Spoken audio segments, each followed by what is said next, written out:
sejam bem-vindas, bem-vindos ao Café com Política. Eu sou Dani Franco e no café de hoje eu estou aqui com a deputada federal Grace Elias do Avante, que vai conversar com a gente hoje. Oi, deputada, seja bem-vinda.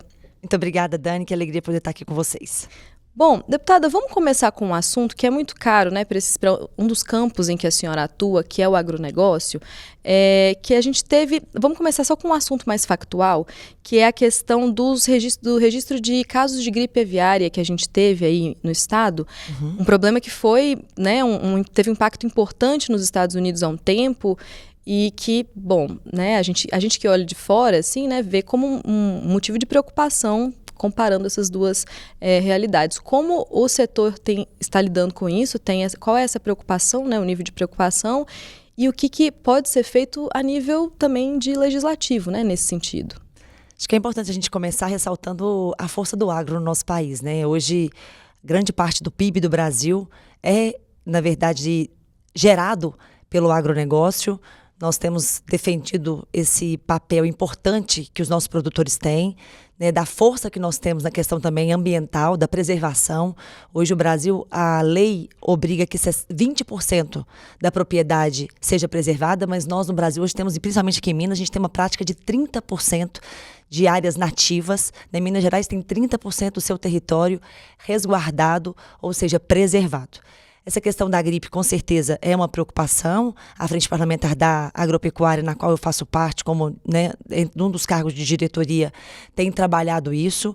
Eu acho que a questão sanitária, que é o embate, né, direto, com certeza é o que causa segurança para os países que recebem, né, a nossa mercadoria. Mas o que a gente precisa ressaltar aqui é que o Brasil, na verdade, sempre foi destaque nas questões sanitárias. Minas Gerais, ele sempre foi muito respeitado. É claro que, como você disse mesmo, outros países e o próprio Estados Unidos já tinham tido esse problema. Nós, graças a Deus, tínhamos aí tido uma boa performance e estávamos resguardados. Agora, o mais importante é a gente entender que realmente é um desafio, a gente tem que estar atento à nossa questão, a gente tem que reafirmar esse compromisso nosso, temos que tratar com transparência esse problema, para que a gente, na verdade, mostre que nós estamos enfrentando e vamos passar por ele. Mas o mais importante é que tanto o Ministério de Agricultura, o governo federal, quanto a Casa Legislativa e a Frente Parlamentar Evangélica tem um papel primordial nisso, tem debatido e feito enfrentamentos, juntamente com o Itamaraty, nessa ponte junto aos países. E eu creio que o que a gente tem que entender é que nós não podemos deixar a nossa credibilidade ser atingida, uma vez que nós somos aí um grande exportador, nós temos esse mercado já garantido, e é claro que com esse problema, como todo problema, nós temos que fazer esse enfrentamento de frente para que a gente tenha a oportunidade de mostrar cada vez mais que nós não estamos escondendo nada e que nós temos realmente problema, mas estamos enfrentando ele com seriedade. Perfeito. A senhora falou aí no início a questão do destaque, né, que a senhora deu ao agro. Realmente a gente precisa trazer esse dado. Inclusive, a gente teve uma pesquisa da Quest com a FAENG, não sei se a senhora com certeza viu, né, sobre como o agro é apontado, é considerado como, né, apontado pela opinião pública também como a principal atividade econômica do Estado. É um número aí de 43%, né, nessa pesquisa. Esse é um número que a senhora e que o setor entendem como satisfatório? Há uma pretensão de ampliação desse número? Qual que é a avaliação da senhora e também do setor que a senhora representa sobre essa pesquisa?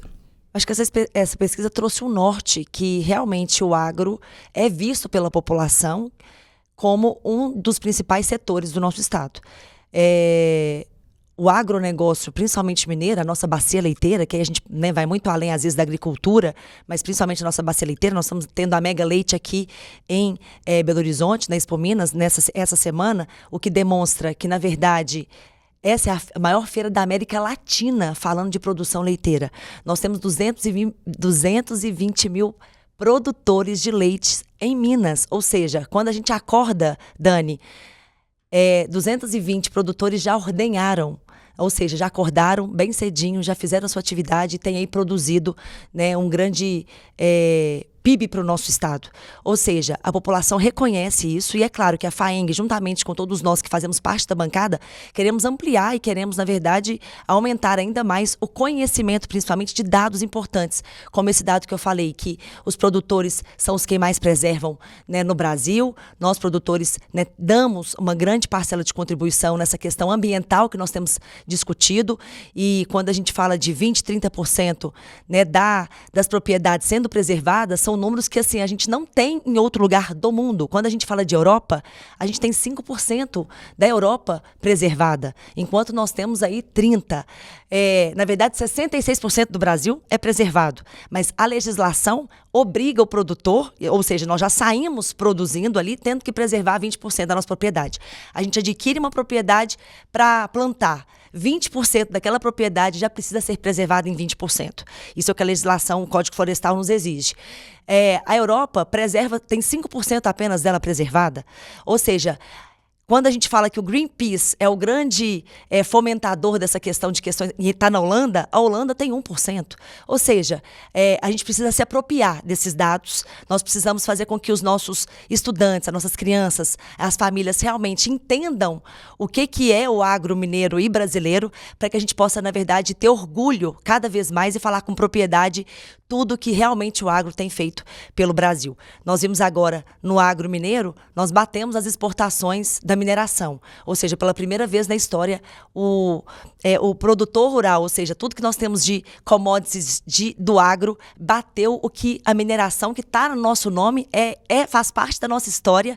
Se a gente chama Minas Gerais é porque nós temos, né, o minério aí como uma das principais bênçãos que Deus nos deu, mas o agro, nesses primeiros 5 meses, demonstrou aí um superávit, né, bateu o recorde acima da mineração. Ou seja, nós temos trabalhado isso em Brasília, é importante que você saiba, e até para você divulgar, nós temos um grande parceiro na Frente Parlamentar da Agropecuária, que é o De Olho no Material Escolar, onde há alguns anos, 4, 5 anos, nós temos revisado todo o material didático do Brasil, para que a gente tenha fontes fidedignas realmente dos dados do agronegócio, para que as nossas crianças, que são o nosso presente e o nosso futuro, possam, além do conhecimento, também se tornarem pessoas que se apropriem e tenham aí um grande orgulho do nosso agro, para quando a gente tem essas narrativas, principalmente dessas ONGs internacionais, a gente possa defender com propriedade e tenha realmente dados com bases científicas e informativas dentro do nosso material escolar. Então, a gente tem feito esse trabalho para que a gente possa realmente fazer com que a nossa população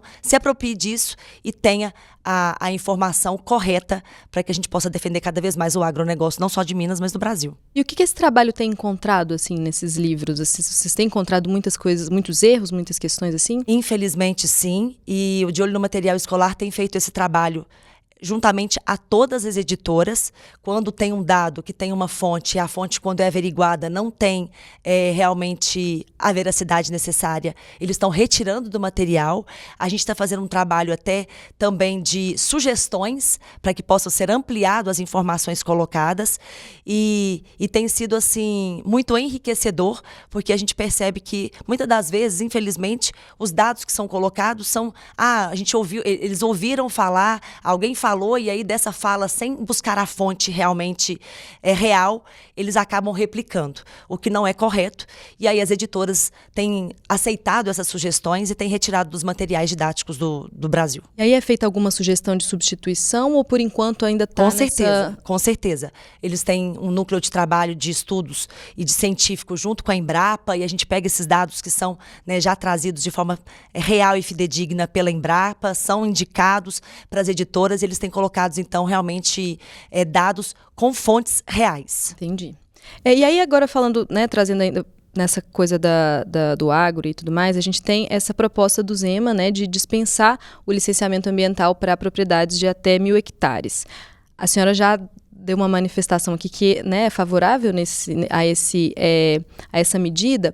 E aí eu queria que a senhora explicasse um pouco como que o setor em si vê essa medida e quais que são, né, os prós e contras, quais que são os impactos que uma medida como essa pode trazer para o setor e para o país. Acho que quando a gente fala de licenciamento ambiental, o mais importante é a gente relembrar que o projeto, na verdade, que atualiza e faz com que o licenciamento ambiental seja desburocratizado no Brasil, estava parado aí há décadas no Senado.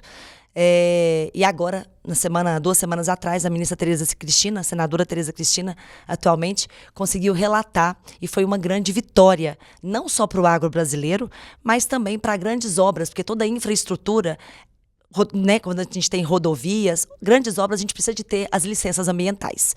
E aí, então, agora, o projeto voltou para a Câmara dos Deputados. Nós temos um compromisso junto ao presidente Hugo Mota para que a gente tenha a oportunidade de realmente fazer com que esse projeto seja pautado ainda no primeiro semestre, ou seja, antes do final de julho, para que a gente possa realmente fazer essa entrega e dar a oportunidade do governo federal sancionar. Então, vai ser muito importante para que a gente tenha realmente grandes acontecimentos, não só no agro, mas na questão de infraestrutura e grandes obras importantes para o Brasil. Na questão desse lançamento e desse anúncio que foi feito até na abertura da Mega Leite pela secretária Marília, do Meio Ambiente, juntamente com o governador Zema, que estava lá, e também com o secretário de Agricultura, o Tales, com certeza a gente percebe que o intuito do governo do Estado é fazer exatamente isso, tentar desburocratizar, facilitar para que, com responsabilidade, que isso foi batido, né, várias vezes no discurso da secretária Marília, porque quando a gente fala de meio ambiente, a gente sabe que sempre existe aquele outro lado que a gente precisa reafirmar que nós não estamos, na verdade, permitindo que o meio ambiente não seja respeitado. Então, o intuito, na verdade, do governo estadual, pelo que foi dito por ela, foi fazer com que nós tenhamos a oportunidade de gerar novos negócios, de fazer com que pequenos proprietários possam se regularizar, para que a gente tenha a oportunidade de também dar a eles grandes oportunidades, como acesso a crédito, uma vez que, né, hoje várias regras existem, como mesmo a questão do CAR, se o proprietário não fez o seu certificado ainda, ele às vezes fica limitado aos acessos que a gente tem de oportunidades para eles. Então, que o intuito do governo é exatamente esse, é fazer uma desburocratização, uma simplificação com responsabilidade e, ao mesmo tempo, fazer com que os nossos produtores possam ter acessos a linhas de crédito que são permitidas para eles, mas que eles necessitam estar com todas as condicionantes aí realizadas. Então, é geração de oportunidade e desenvolvimento para os nossos pequenos, principalmente para os pequenos produtores, por isso que foi aí abaixo de 1.000 hectares. E aí isso entra, né, então, nesse pacote para ajudar esses pequenos produtores a conseguirem desenvolver seus negócios. Perfeito, é exatamente isso. E aí isso se reflete de alguma forma ali agora para a esfera federal, né? Como a senhora talvez pretende conversar esses dois projetos, esse que agora que a senhora mencionou do compromisso do Mota de trazer esse projeto ainda no primeiro semestre. Uhum. Como que a senhora pretende fazer algum tipo de enfim, interação entre os dois, movimentação nesse sentido? É muito interessante porque assim, essas questões ambientais, elas são de responsabilidade do Estado, né? Então, assim, é a SEMAD que tem a responsabilidade dentro do Estado de fazer essas análises ambientais. Tanto é que a gente tem que reconhecer que no governo Zema, nesses 7 anos, eles têm feito um grande trabalho nessa questão ambiental, porque nós temos a legislação ambiental mais rigorosa do Brasil, mas, ao mesmo tempo, nessa gestão, a gente tem percebido uma maior desburocratização por todas as ações que a secretária Marília, em paralelo aos secretários, sempre na transversalidade do tema, tem trazido. Então, assim, esse grande pacote que a Secretaria de Meio Ambiente fez, a Secretaria de Estado de Meio Ambiente fez, para poder, na verdade, analisar os processos para os empreendedores, para que eles possam realmente ter oportunidade de geração de negócios, foi feita nessa grande parceria na qual eles trouxeram uma entidade, uma instituição de São Paulo, e hoje nós estamos com o nosso passivo zerado, vamos supor, zerado pelo que nós já tivemos. Ou seja, é importante a gente reconhecer esse trabalho que o governo do Estado tem feito, uma vez que é a função legítima deles, né? É eles que têm realmente essa função de poder analisar e ter toda a legislação ambiental.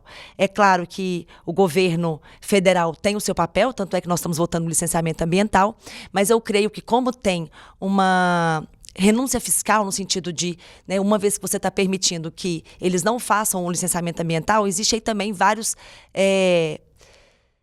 desdobramentos disso. Então, eu acho que tem que ficar a cargo realmente dos estados para que eles possam verificar se eles têm interesse ou não de ter uma legislação igual a que o governo do estado tem feito. A gente falando ainda, perdão, em votação, eu queria saber a questão sobre o Propag, né? A gente teve um conflito ali, uma questão na Câmara dos Deputados em relação aos vetos do presidente Lula. Qual que é o clima hoje na Câmara em relação a isso? A derrubada desses vetos é necessária? Ontem, quarta-feira, nós tivemos uma reunião com várias autoridades do estado de Minas Gerais. Nós tivemos o governador Romeu Zema, o vice-governador Matheus, tivemos a representante da Defensoria Pública, do Ministério Público, procurador-geral, doutor Paulo de Tarso, doutora Raquel e várias outras autoridades, realmente com a bancada mineira, fazendo esse grande enfrentamento da necessidade da derrubada, principalmente de 3 vetos que trariam muitas dificuldades para Minas Gerais, caso eles não fossem derrubados. A boa notícia que a gente sai é que a gente já conseguiu a manifestação de vários partidos, dentre eles o PL, o Solidariedade, o MDB, o PP e o União Brasil. E eu acredito que eu posso também falar pelo Avante, uma vez que nós temos 5 deputados federais do estado de Minas Gerais e 2 de outros estados, ou seja, nós também estamos em maioria, né, entendendo ser uma necessidade primordial do nosso estado, né, com certeza o Partido Avante também orientará para que a gente possa fazer essa derrubada, mas o mais importante é que a gente saiu daquela reunião ali com esse espírito, que essa grande unidade, essa grande união fará com que a gente consiga ter esse resultado positivo. E, ao mesmo tempo, também, a gente saiu dali todo mundo motivado e como embaixadores desse trabalho de trazermos outros parlamentares para que também possam votar junto conosco. Então, dali a estratégia foi, nós vamos fazer um documento formal para que a gente possa levar para os líderes nas reuniões para quando for designada a reunião do Congresso, porque a gente ainda tem mais esse entrave, o Davi Alcolumbre precisa, na verdade, determinar que dia que vai acontecer essa reunião, para que, então, nessa reunião de líderes, a gente possa apresentar que, olha, nós já temos aqui 230 parlamentares que se manifestaram favoráveis a essa derrubada por esta justificativa. E aí, então, fazendo um convencimento, né, não só de pautar, mas que seja negociado aí e já acordado, principalmente, que a orientação vai ser pela derrubada dos vetos. Porque quando a gente tem realmente uma reunião do Congresso, a gente já sabe que tudo ali já vem acordado da reunião prévia. Uma vez que realmente é burocrático a forma de votar, são muitos vetos ao mesmo tempo que estão sendo analisados. Então é muito importante que a gente consiga, na verdade, fazer esse convencimento aos líderes para que esse acordo seja estabelecido e dali então a gente já saia com essa determinação dos líderes para cada bancada, para que a gente saia vitoriosos. Mas a expectativa nossa é positiva, mesmo necessitando aí de 254 votos, que acho que é a maioria, 257 votos de deputados e também de 41 senadores. Eu acho que nós vamos chegar aí a esse consenso. E aí, falando nisso ainda, como que a senhora vê a negociação em torno dos ativos que o governo está oferecendo, né, à União, nesse sentido de compensar essa dívida, a questão das privatizações e o próprio referendo, né? A senhora vê esse referendo como necessário? Eu percebo que realmente é um tema importantíssimo, uma vez que a gente está com esse imbróglio desde 98. Eu acho que é o momento da gente realmente fazer o enfrentamento, já tentaram fazer anteriormente, né? A recuperação fiscal para Minas Gerais era muito pior do que o Propag, ou seja, a gente tem uma esperança que a gente realmente possa aceitar essa proposta do Propag, mas com certeza é necessário que haja aí um equilíbrio, pois a gente percebe que a gente precisa realmente verificar essa questão fiscal, mas ao mesmo tempo a gente precisa também preservar o patrimônio, né, dos mineiros.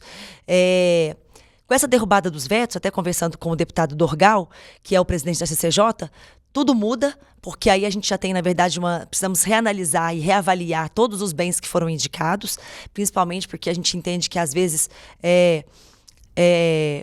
só a própria Codemig, eu acho que poderia conseguir ajustar esse valor, nós não precisaríamos entregar a CEMIG e demais, né? E eu acho que, assim, o que nós precisamos, na verdade, analisar com seriedade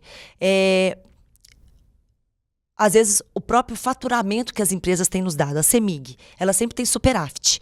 Então, por que a gente, já que nós vamos pagar essa dívida em 30 anos, a gente não pega esse fechamento final por ano e entrega esse valor e em 5 anos a gente consegue, na verdade, fazer com que o percentual que eles estão entregando à CEMIG já seja quitado e a gente ainda continue com esse patrimônio que é nosso. Ou seja, eu acho que ainda tem muita coisa para ser discutida, o próprio governo federal ainda precisa aceitar e mais, o próprio governo governo federal também precisa colocar como prioridade, porque tem um vídeo aí nas redes sociais do Matheus Simões, o nosso vice-governador, falando que esteve no BNDES, porque como uma das condicionantes é que as empresas sejam avaliadas, né, o valor delas sejam avaliadas pelo banco, né, do governo federal, para que eles possam fazer esse ajustes aí de valores. E quando o vice-governador saiu da reunião do BNDES, eles informaram que só poderiam fazer essa análise o ano que vem. Ou seja, a gente só tem até setembro, outubro, e o banco oficial disse que só vai poder analisar todas essas empresas apresentadas até o ano que vem. Ou seja, o prazo aí não está acordado da melhor forma. Então, é necessário que seja interesse do governo federal, é necessário que seja interesse do governo estadual e, com certeza, precisa ser o interesse de todos os mineiros. A gente entende que tem muita coisa para ser discutida. No meu caso, eu penso que, principalmente, o valor. Participei de uma audiência pública na Comissão de Orçamento e Finanças, na qual o Sindicato dos Auditores Fiscais do Estado estiveram presentes e eles, na verdade, trouxeram um trabalho feito por um grupo de estudo interno dos auditores fiscais, que, na minha opinião, deveriam ser as pessoas mais adequadas, porque são auditores, têm essa competência. Eu não tenho, né, a competência, mas eles então apresentaram que o valor está muito acima, uma vez que os juros e tudo que está sendo cobrado fora do principal, a gente percebe ali que é pior que se fosse uma instituição privada financeira. Então a gente percebe que ainda precisa terem alguns ajustes, mas o que a gente já tem certeza é que a gente não pode perder esse momento do grande Propag, que foi aí como uma oportunidade que nós mineiros estamos tendo. E o que depender da bancada mineira e o que depender de mim na derrubada desses vetos, com certeza nós vamos trabalhar para isso. A senhora mencionou a questão dessa data para avaliação que o BNDES tem, né, para fazer. Qual que vai ser a medida agora? Assim, a bancada pretende entrar com algum tipo de ação, alguma manifestação? A nossa decisão foi para que nós pudéssemos, na verdade, fazer um enfrentamento de cada vez. O enfrentamento, então, é a derrubada dos vetos como prioridade número 1 da bancada. E aí, então, finalizando essa votação, né, na sessão do Congresso, nós vamos, então, exatamente fazer esse movimento também para que a gente tenha a oportunidade de fazer esses pequenos ajustes que são necessários para que a gente seja exitosos na questão do Propag. Perfeito. Agora vamos falar um pouquinho sobre seu mandato e a sua atuação, né, enquanto deputada federal. A senhora deve assumir, né, a presidência da Frente Parlamentar Evangélica no ano que vem. Como que isso está certo? Quais são os desafios agora? E a gente teve até um conflito ali, um racha, né, ali durante a eleição. Isso foi resolvido? Como que está hoje o clima dentro da frente? Não, o clima está excelente, a frente está unida, né? Nós entendemos que o nosso principal objetivo na criação da frente lá atrás foi exatamente fazer com que homens e mulheres de princípios e valores, né, conservadores pudessem ter uma oportunidade de realmente, nessa unidade, nessa união, defender aquilo que a gente acredita. Então, hoje, a frente tem trabalhado de forma coesa, né, nos nossos projetos, nos nossos trabalhos, nas nossas defesas, nos nossos pedidos junto ao presidente Hugo Mota também de pautarmos projetos ou de retirarmos projetos. E a gente entende que, na verdade, foi um momento eleitoral que é normal, mesmo sendo a primeira vez que tenha acontecido uma eleição dentro da frente. Acho que é democrático. Pessoas que queriam colocar os seus nomes, né? Nós tivemos 3 candidatos. Na reta final, eu me juntei ao Gilberto Nascimento para que nós pudéssemos ter ali uma oportunidade de garantia de vitória, uma vez que a eleição realmente é só depois que as urnas abrem. Mas como a gente tinha várias pessoas que votariam nele ou em mim, né, que já tinham essa decisão, olha, em você eu voto, ou em você ou no Gilberto eu voto. Nós entendemos que o melhor era a gente se unir. E aí, num gesto do Gilberto Nascimento também, por eu ser a primeira mulher candidata da Frente Parlamentar Evangélica, ele fez uma sugestão que nós pudéssemos compartilhar o mandato, o que eu achei nobre da parte dele. Então, nós temos um acordo para que o ano que vem, então, eu possa, na verdade, assumir a presidência. Aí ele vem para a vice-presidência e a gente tem a oportunidade aí de continuar esse trabalho feito já e iniciado por vários outros presidentes que já nos antecederam, mas que com certeza tem sido aperfeiçoado e tem sido também colocado uma característica nossa, que eu acho que é importante, né? Cada presidente que passa tem as suas prioridades no sentido de pautas como eu, como mulher e mãe de 2 filhos, né, quero trabalhar muito essa questão que a gente possa cada vez mais defender, né, as pautas 100% vida, que é uma das pautas que eu defendo. a questão do enfrentamento à violência contra a mulher, mesmo sendo uma pauta que não tem a questão de ser conservadora ou não, mas de ser apenas por ser mulheres e também sendo a autora da lei do sinal vermelho, criando ali, tipificando no Brasil, no nosso código, a presença do crime, né, de violência psicológica, que também foi um fruto do nosso trabalho como mandato, do nosso mandato. A gente percebe que, então, a gente quer dar essa pincelada, né, porque aí a gente também quer deixar a nossa marca dentro desse 1 ano que a gente vai ter, né, à frente da presidência da Frente Parlamentar Evangélica. E aí ampliando também para causas que hoje não são tão... a senhora menciona a questão da violência contra a mulher, que é uma pauta que é sua, né, que tem muito da sua... A senhora hoje é vice-presidente, mas quando a senhora assumir a presidência, esse foco vai também chegar a essa defesa das mulheres? Como Com certeza. A gente tem, na verdade, debatido muito isso, essa questão da gente poder levar esses debates para dentro das igrejas, que é um local, né, apropriado, uma vez que a gente entende que... E as denúncias que têm aparecido, na verdade, demonstram que é necessário. Então, a gente entende que pode ser, sim, em apoio também a um trabalho feito pela ministra Damares, que tem defendido, né, esse grande debate da gente dialogar e abrir, principalmente dentro das igrejas, pautas que são importantes para que as mulheres se sintam aí cada vez mais protegidas. Agora, falando um pouco sobre o partido, né, o Avante. Como que vai ser agora para 2026, né? Eleição, enfim, essa movimentação toda acontecendo já. Falta mais de 1 ano, mas a gente sabe que acontece, né? Principalmente dentro dos partidos, esses bastidores aí. Como que vai ser esse posicionamento nacional, né? Eu queria que você falasse um pouco do posicionamento nacional e também aqui em Minas, e quais são os nomes, né? Que o partido pensa para governo de Minas, primeiro. Eu acho importante a gente falar sobre as eleições de 2026, porque, com certeza, tem demonstrado que será a principal eleição dos últimos tempos. E por que isso? Porque a gente vive um momento muito diferente, no qual a gente consegue perceber de forma nítida, né, aí, 2 polos bem extremos nessa questão de buscas, né, do seu espaço, da sua participação. E o mais importante, né, eu acho que realmente quando a gente tem uma eleição, a gente tem uma janela de oportunidade para o cidadão, que é aquele que tem que entender o seu papel também no período eleitoral, porque a eleição se ganha por um voto e se perde por um voto. Então, é importante que a gente faça essa conscientização também, principalmente vocês aí num canal, né, que tem uma grandeza tão forte dentro do nosso país, né, tendo a dimensão que o voto de uma pessoa pode decidir uma eleição. Então, as eleições de 2026 vai ser essa janela de oportunidade para que a gente possa decidir o que nós queremos para o Brasil. O que nós queremos para a nossa nação. A gente vai querer realmente um país onde a gente percebe que, infelizmente, pautas como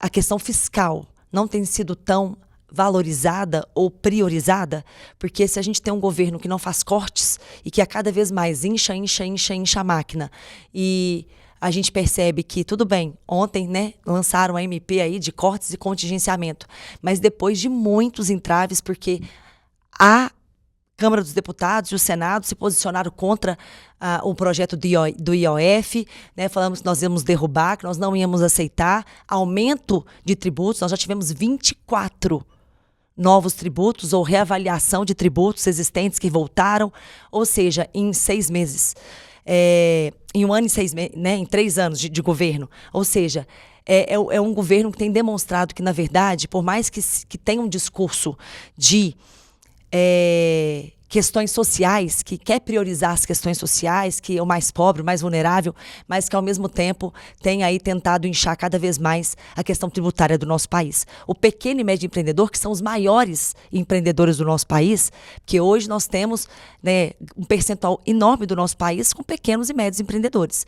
Infelizmente, quem paga a conta, além deles, é o cidadão. Um alimento caro, infelizmente, a gente percebe o valor da cesta básica aumentando a cada dia, e isso tudo é reflexo de não termos uma política fiscal realmente adequada e planejada para um reajuste fiscal, um equilíbrio fiscal.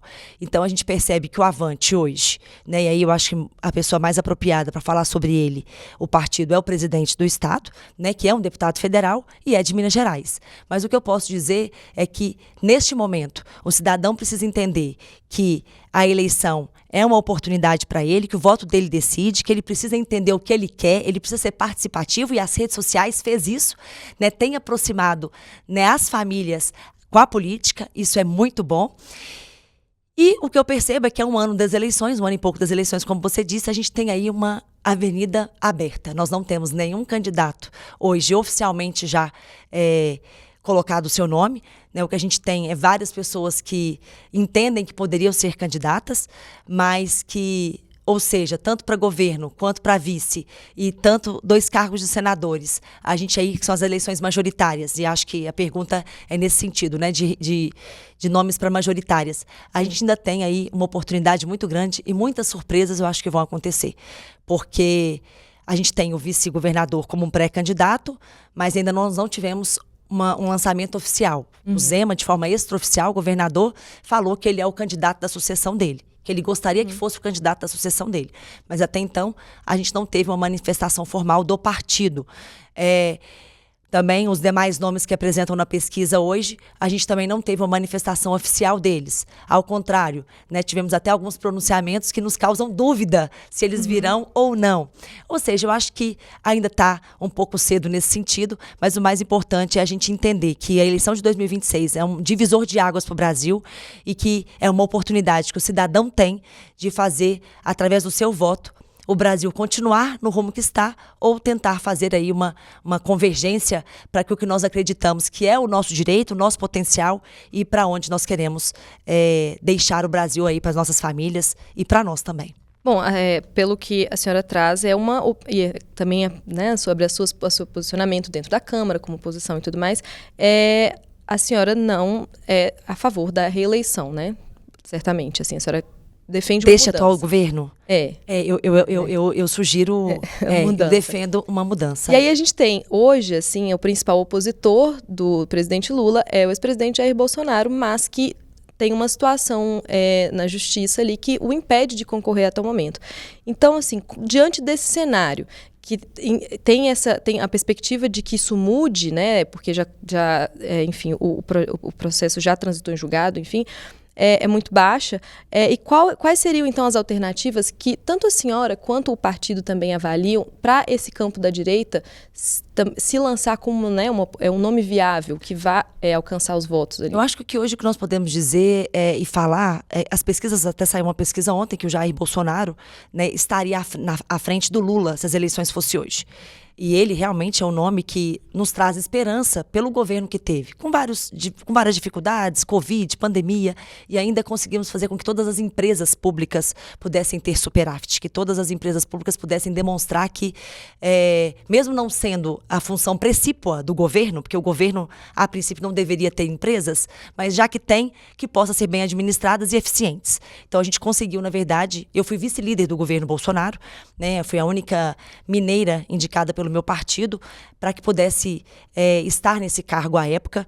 Então, assim, nós buscamos a oportunidade realmente de nós termos um governo que pudesse representar o Brasil e pudesse representar principalmente aquelas famílias conservadoras que queriam realmente um Brasil num governo certo, no rumo certo, com mais transparência, né, sem corrupção, né, um governo que realmente pudesse representar os empreendedores que querem apenas o direito de trabalhar e fazer o Brasil avançar. Eu acho que isso aconteceu, as urnas, é claro, eles venceram e a gente está dando oportunidade aí de realmente eles mostrarem para que vieram. O mais importante que eu acho que a gente tem que levar em consideração aqui, e o que eu posso, né, dizer que eu tenho já dentro do meu coração, é que a direita precisa permanecer unida. Se a direita dividir, eu acho que a gente se enfraquece. Então hoje nós temos excelentes nomes na direita, né, independente da questão judicial, né? Eu acho que aí a decisão judicial é que vai determinar quem será o candidato. Se puder ser o Jair, provavelmente, com certeza vai ser né, o presidente Bolsonaro. Se ele não puder, nós temos excelentes nomes na direita e aí nós temos que ter uma convergência neste nome para que ele possa realmente ser aquela oportunidade dos cidadãos que querem um país diferente, com menos tributos, com menos burocracia, com mais liberdade econômica e também com mais preservação nos princípios e valores, né, a gente possa ter um nome. Porque a nossa divisão pode nos trazer, né, um problema, uma vez que a gente entende que aí o Brasil está muito dividido. E é claro, será o momento onde que a gente vai realmente debater ideias, né, nós vamos verificar dentro dos nomes que a gente tem, e aí os nomes já têm apontado alguns governadores, né, como o Zema, que é o nosso governador, que tem se despontado aí na possibilidade de ter uma candidatura presidenciável, ou como vice-presidente, ou até como senador. Mas o mais importante é que a gente tenha a nossa direita unida, para que a gente tenha a oportunidade das eleições como realmente uma luz no fim do túnel.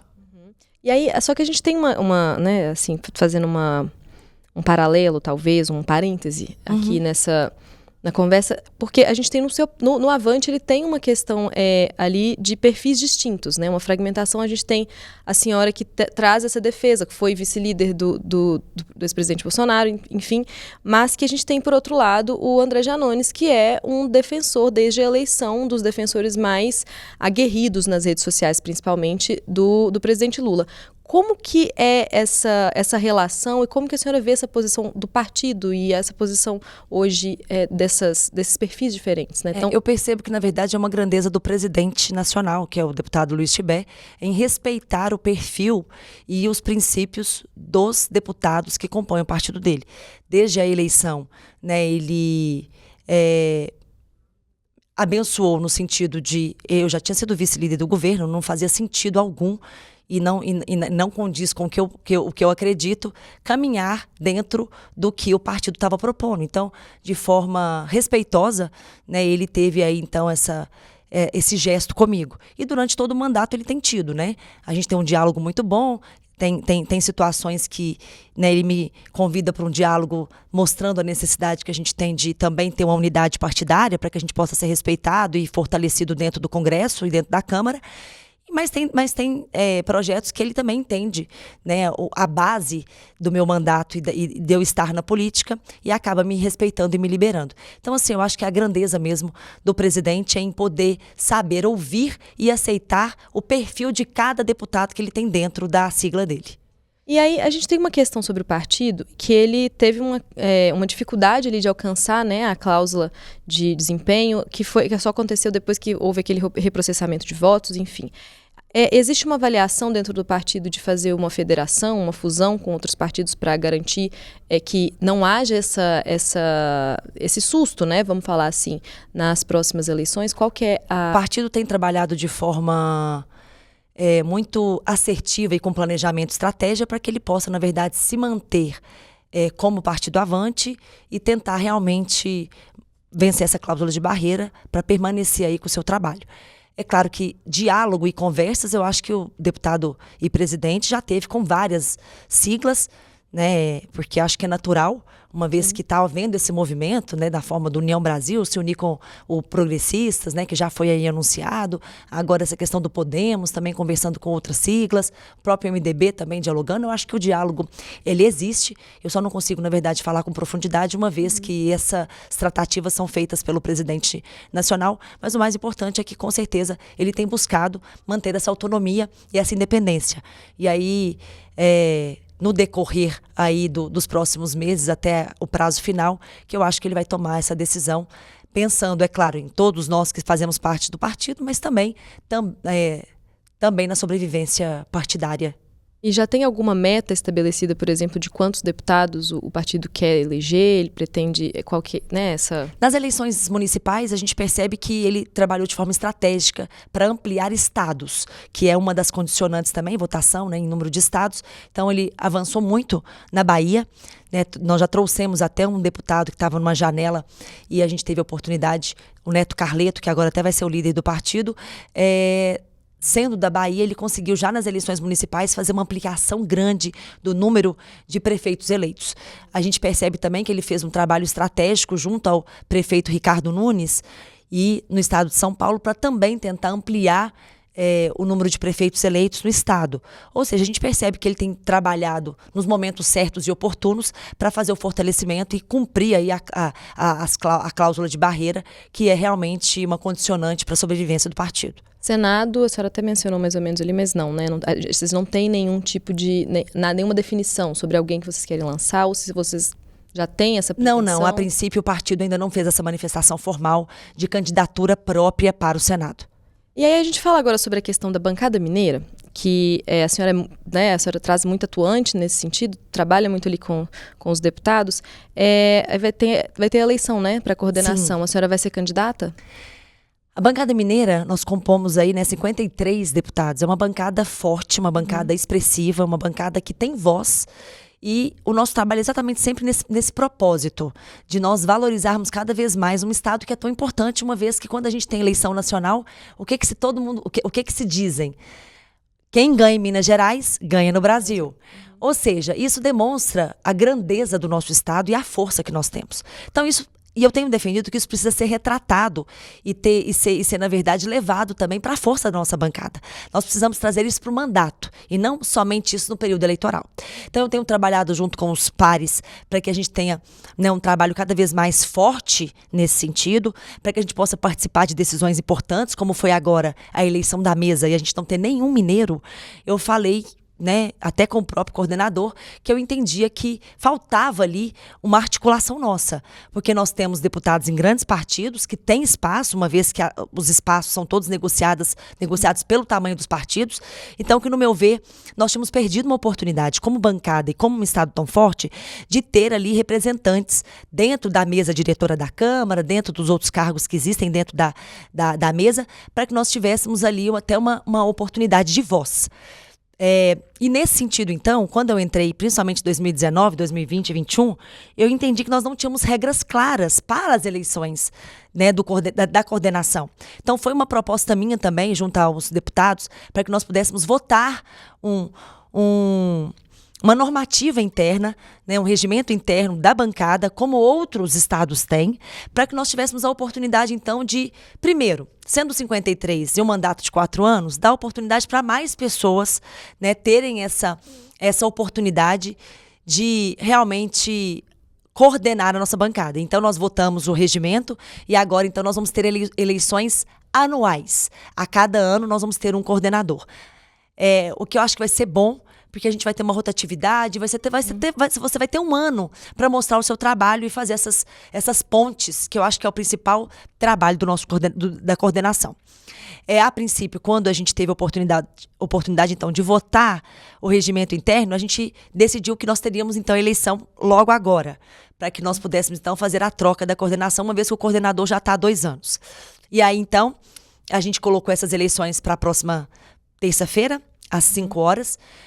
Nós temos alguns pré-candidatos aí que, na verdade, já colocaram o seu nome. Eu também coloquei o meu nome como uma opção. A gente nunca teve uma mulher também, né? E eu entendo, como você disse, a gente tem trabalhado e participado junto com a bancada, mostrando esse nosso interesse, essa nossa vontade.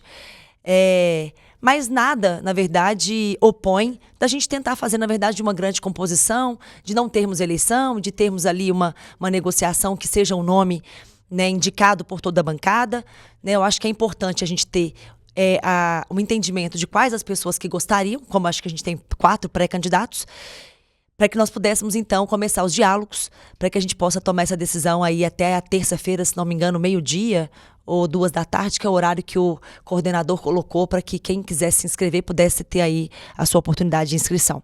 Mas eu acho que é importante a gente ter uma coordenação proativa, uma coordenação transparente, uma coordenação com metas e, principalmente, uma coordenação que saiba ouvir as necessidades dos deputados e, consequentemente, dos nossos prefeitos, que são e a sociedade, nos municípios, quem nós representamos.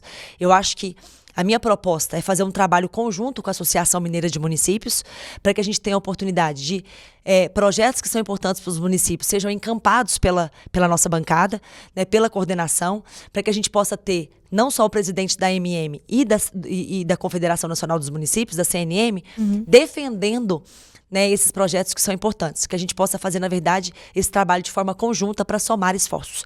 Nós somos 53 em Minas, ou seja, nós temos força, são 53 votos para uma eleição, para uma votação em plenário que seja necessário aí uma maioria absoluta ou até uma maioria relativa, é um número considerável se a gente tiver união. E é isso que eu tenho pregado. Nós precisamos ter união, nós precisamos saber o que nós queremos para que a gente possa entregar o resultado para Minas Gerais. E aí, qual que é o seu planejamento, deputada, para o seu futuro, assim, para 2026? O que a senhora tem de planos? Eu tenho trabalhado de forma bem forte para que a gente possa ser reeleita deputada federal, né? Eu saí de quase 38 mil votos na minha primeira eleição para 110 mil, ou seja, a gente quase 4 vezes mais votação, né? Ou seja, demonstrando que a gente está no caminho certo, que os prefeitos, as nossas lideranças e a população têm entendido a nossa forma de fazer política, né? Sempre dialogando, sempre tentando ali achar o melhor para os municípios, porque eu sou uma deputada municipalista, trazendo ali uma oitiva bem qualificada das prioridades do nosso grupo político na cidade, para que a gente possa realmente fazer as nossas intervenções e a indicação das emendas de forma realmente com que aquela emenda vai trazer um resultado, porque não é só o que eu quero, é principalmente o que o município precisa ou prioriza. E a gente tem trabalhado, então, para que a gente tenha a oportunidade aí de ir para o 3º mandato de forma mais consolidada, com uma liderança ainda maior. E eu creio que nós estamos nesse caminho, porque a gente tem primeiro, amor no que faz, né? Eu entendo que eu estou na política por vocação, no sentido de ser um chamado e não por questões de autoridade ou poder. Isso também faz toda a diferença. E eu acho que esse aumento na votação demonstra que a população tem reconhecido isso também. Então, nós temos primeiramente trabalhado para isso, mas como a gente falou, né, acho que existe aí N oportunidades que podem ser construídas e planejadas aí, principalmente pelo presidente do partido, que é quem fala, né, pelo nosso mandato, mas é importante que a gente também deixe aqui registrado que a gente já foi procurada por vários outros partidos, né, 4 partidos pelo menos, nessa busca de nos levar para a sigla deles, uma vez que mulher está sendo cada vez mais valorizada, no sentido de, primeiro, dos resultados que a gente propõe. Pesquisas mostram que quando a gente tem mulheres, principalmente no executivo, a gente tem números que demonstram, primeiro, a competência, mas também a sensibilidade. Quando a gente tem uma mulher num poder executivo, a gente tem a oportunidade de ter políticas públicas sociais que refletem não só no presente, mas no futuro. Uma política pública em primeira infância, que com certeza, quando a gente tem uma mulher à frente de um poder executivo, ela prioriza pelo fato de ter sido mãe ou não, mas pelo fato de ser mulher e entender a necessidade da gente realmente cuidar da primeira infância. Os números mostram, e isso é um estudo que a gente tem feito lá na Procuradoria da Mulher, porque mais do que falar que a participação da mulher na política não é apenas um direito, mas uma necessidade de Estado, a gente tem tentado mostrar em números qual que é o impacto de ter uma mulher à frente do Executivo ou do Legislativo, ou até mesmo em cargos de liderança de empresas privadas. O que o fato dessa mulher ter ocupado esse espaço trouxe de consequências positivas para a empresa e, consequentemente, para a sociedade, para o governo e, consequentemente, para o Estado, né, e para os municípios. E os números têm mostrado que, realmente, quando a gente tem uma mulher num poder executivo, a gente tem menos corrupção, a gente tem mais transparência, a gente tem implantação e priorização em políticas públicas que realmente faz a diferença na vida das pessoas e do orçamento, porque vamos dar o exemplo da primeira infância. Um dólar investido na primeira infância, no momento certo da primeira infância, a gente economiza $20 com políticas públicas de combate às drogas, uso de álcool e tantas outras coisas que são consequentes a esses desafios que a gente tem de não ter investido no momento certo numa criança. Então, a gente percebe que existe aí 2 vagas para o Senado, uma vaga para governo, uma vaga para vice-governo, né, que a gente tem a oportunidade de participar e de enfrentar. Mas hoje o nosso principal objetivo, com certeza, é ir para um 3º mandato, onde a gente tem tentado fortalecer cada vez mais, e principalmente nessa questão dos espaços que tem dentro da Câmara, a oportunidade de mostrar que nós estamos ali para um objetivo que é cuidar das pessoas, cuidar das famílias, manter, né, sempre os nossos princípios, os nossos valores, que como mulher cristã eu busco através dos projetos de lei, dos enfrentamentos que a gente faz lá, da participação dentro das comissões. Eu estou agora na comissão, né, do Plano Decenal da Educação, que é um dos principais debates que nós temos na Câmara dos Deputados hoje. Por quê? Porque vai decidir o destino do nosso país, da educação do nosso país para os próximos 10 anos. Uma década pode ser muito frutífera ou ela pode destruir uma nação. E aí, então, a gente tem feito essa participação demonstrando que pautas importantes que estão sendo debatidas na Câmara, né, tem a participação da deputada federal Grace Elias, por entender que é uma oportunidade que nós temos de colocar sementes que com certeza florescerão aí nos próximos anos, quando as leis forem efetivadas e forem realmente executadas. A senhora falou aí sobre a questão dos partidos que te procuraram, me acendeu uma pulguinha aqui, uma pulguinha. Me conta mais isso, assim, a senhora está avaliando, ou a senhora está bem onde a senhora está, ou existe essa conversa? Não, eu acho que existe uma análise, até porque nós fizemos 5 deputados federais, né? A gente teve assim um desempenho extraordinário, né? O Avante é o partido que mais tem deputados federais mineiros. Nós não temos nenhum outro partido que tenha 5 deputados federais em Minas Gerais. É o nosso. Mas agora apresenta também um desafio muito grande, fazer uma chapa novamente para eleger 5 deputados. Né? A gente sabe dessa realidade, com todas essas dificuldades que você falou aqui, dessa questão da cláusula e tudo. Então, assim, eu acho que eu não posso desconsiderar, porque os convites, na verdade, engrandecem o meu trabalho, demonstram que realmente a gente tem conseguido demonstrar para lideranças que nós queremos, né, continuar na vida pública, porque a gente faz uma política que a gente acredita. E é claro que esses partidos que me procuraram são partidos que identificam também, ou me darão a oportunidade, que eu faça o enfrentamento naquilo que eu acredito. Então, eu acho que é plausível e... Né, a gente tem debatido sobre isso, o próprio presidente nacional sabe desses convites que têm sido feitos para mim, e isso, na verdade, é um motivo de orgulho, e que a gente vai tomar a decisão no momento certo, porque tem a janela, né, um momento oportuno para isso. Enquanto isso, até lá, nós vamos estar defendendo e trabalhando aí o que a gente acredita que são princípios e valores, né, é liberdade econômica, mas com certeza com... Uma pauta conservadora bem atuante, porque a gente entende que essa é a base de uma nação. E políticas que também possam valorizar cada vez mais as famílias, porque se a gente fortalece a família, Dani, a gente tem a oportunidade de fortalecer um município. Porque famílias que entendem o seu papel, e aí é uma política pública que tinha no governo passado e que eu fui embaixadora em Minas, que foi a Famílias Fortes, que a gente tem tentado resgatar nos nossos municípios, incentivar os prefeitos e as prefeitas a continuarem com esse projeto. A gente entende que quando a gente fortalece uma família, a gente tem a oportunidade de fazer com que o município possa desenvolver de forma saudável. A gente quer famílias saudáveis, que entendem que desafios todos temos, mas que a gente possa ter amor, olho no olho, mesa, né? Todo mundo ali à mesa para que a gente possa fazer com que a família enfrente esses desafios de forma unida.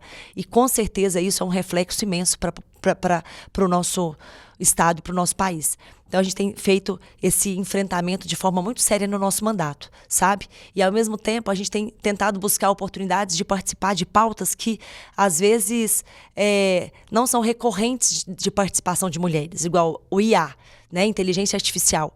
Tudo que é geralmente de finanças, tecnologia, inovação, muitas vezes eles querem colocar, né, ali na presidência de homens, querem colocar os homens como relatores, mas nós temos feito um trabalho junto à bancada e junto à Procuradoria da Mulher da Câmara dos Deputados, da necessidade de participação, e por isso que a gente tem a presidente hoje da comissão de IA, na qual que eu faço parte também, uma presidente mulher, Luísa Canziani, veio ali, né, ser a presidente da comissão, para que a gente possa mostrar que pautas importantes para o Brasil, né, nós mulheres estamos preparadas e temos competência para poder estar à frente e fazer participações que podem mudar o rumo e o curso do Brasil.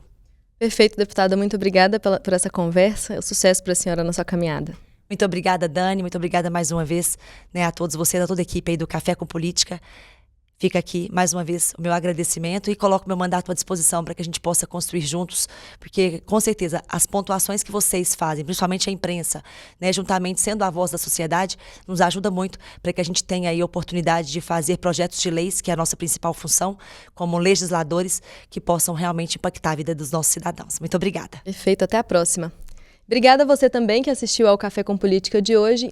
Você não deixe de se inscrever no nosso canal para acompanhar todas as nossas entrevistas e todos os programas aqui do Canal Tempo e se manter bem informado. Até a próxima.